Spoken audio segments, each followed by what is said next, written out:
कांद्याला कृषी उत्पन्न बाजार समितीत कुठे 50 पैसे, कुठे 1 रुपया, कुठे 2 रुपये किलो असा दर मिळत आहे. भराई, हमाली, तोलाई, वाहतूक भाडे, मार्केट फी जाऊन शेतकऱ्यांना वर खिशातून पैसे भरावे लागत आहे. कांद्याने शेतकऱ्याचे पुरते पानिपत केले असताना शहरामध्ये मात्र ग्राहकांना 20 ते 25 रुपये किलोने कांदा मिळत आहे.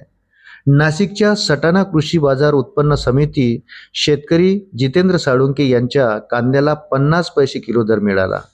नाशिकच्या सटाणा कृषी केंद्र बाजार समितीत शेतकरी जितेंद्र साळुंके यांच्या कांद्याला 50 पैसे किलो दर मिळाला. आंदोलन केल्यावर शेतकऱ्याने अवघा 1.5 रुपयाचा दर दिला. छत्रपती संभाजीनगर जिल्ह्यात शेतकरी प्रकाश गलदर यांच्या कांद्याला 1 रुपया किलो दर मिळाला. 1200 किलो कांदा विकल्यावर हमाली वाहतूक भाडे वजा केल्यावर त्यांना खिशातून 1 रुपया भरावा लागला. सोलापूरमध्ये अंकुश गुंजाळ यांनी 73 गुणी कांदा विकला व त्यांच्या हातात आले फक्त 400 रुपये. पावसापासून वाचलेल्या चांगल्या कांद्याला पुढच्या 15 दिवसात चांगले भाव मिळण्याची अपेक्षा आहे. 8 ते 10 दिवसात निर्यातीत सुधारणा होऊन देशांतर्गत बाजारपेठेत भाव वाढण्याची आशा आहे. सध्या राज्यात कांद्याची आवक वाढली आहे, तुलनेत मोठी मागणी नाही.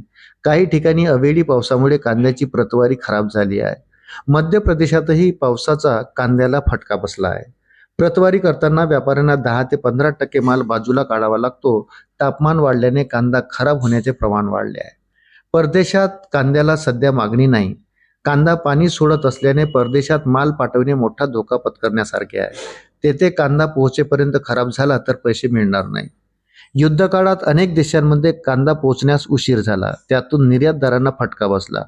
पुढच्या 8 ते 10 दिवसात निर्यातीची परिस्थिती सुधारेल अशी आशा आहे. अशाच नवनवीन अपडेट्ससाठी व्हिडिओला लाईक आणि चॅनलला सबस्क्राईब जरूर करा. धन्यवाद.